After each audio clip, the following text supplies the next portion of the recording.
तपाईँहरूको नाम भोटर लिस्टमा छ छैन अथवा तपाईँहरूको नाम भोटर लिस्टमा आयो आएन त्यो चाहिँ तपाईँहरूले कसरी चेक गर्न सक्नुहुन्छ।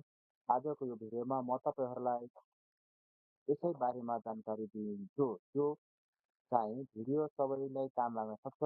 जस्तै तपाईँको नाम अलरेडी भोटर लिस्टमा छ, तपाईँ कन्फर्म गर्न चाहनुहुन्छ भने त्यस्तो अवस्थामा पनि काम लाग्न सक्छ। भोटर कार्ड बनाउन चाहनुहुन्छ भने पनि यो भिडियो हेरेर आफ्नो भोटर आइडी कार्ड बनाउन सक्नुहुनेछ।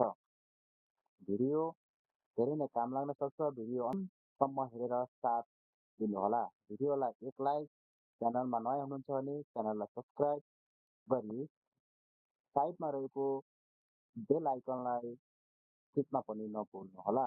आउनुहोस् भिडियो स्टार्ट गरौँ। अब तपाईँहरूले आफ्नो मोबाइलमा अथवा ल्यापटप, डेस्कटप जेमा भए पनि गुगल अथवा फायरबक्स अथवा क्रोम ओपन गरी सर्च बारमा गई इलेक्सन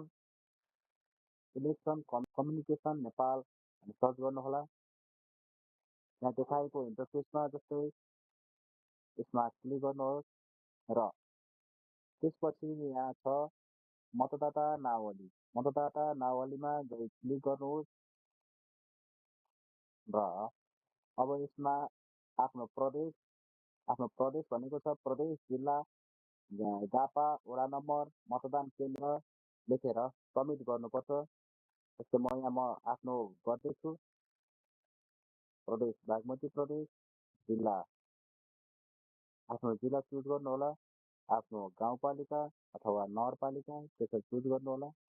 आफ्नो वडा, आफूले चाहिँ भोट कुन मतदान स्थलमा गएर हाल्नुहुन्छ त्यो मतदान स्थल पनि दिएको हुन्छ। त्यसमा क्लिक गर्नुहोला र सबमिट गर्नुहोस्। त्यो सबमिट गरिसकेपछि तपाईँको विवरण यसरी आउँछ।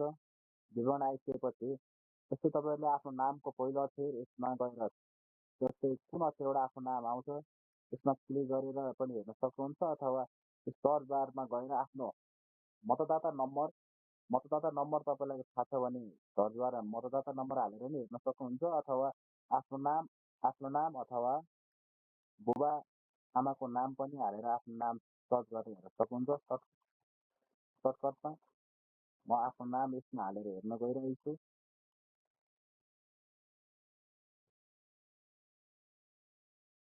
मेरो नाम चाहिँ यसरी देखाएको छ। मेरो भोटर नम्बर यो भयो, मेरो नाम भयो, उमेर भयो, लिङ्ग भयो अनि बुबा आमाको नाम यसरी देखाउन छ। र पुरै यसको विवरण हेर्न चाहनुहुन्छ भने मतदाता विवरणमा क्लिक गरेर आफ्नो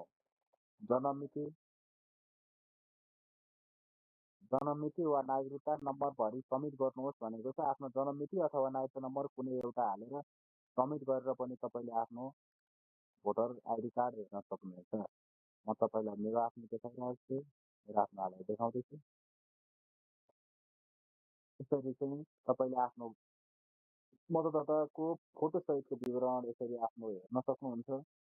यसलाई चाहिँ अब तपाईँसँग यदि छैन भने यसलाई प्रिन्ट गरेर पनि तपाईँहरूले यो लिएर गएर भोट हाल्न सक्नुहुन्छ।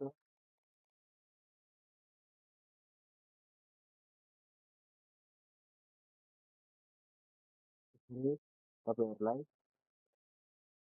भोटर लिस्टमा आफ्नो नाम छैन यसरी हेर्न सक्नुहुन्छ।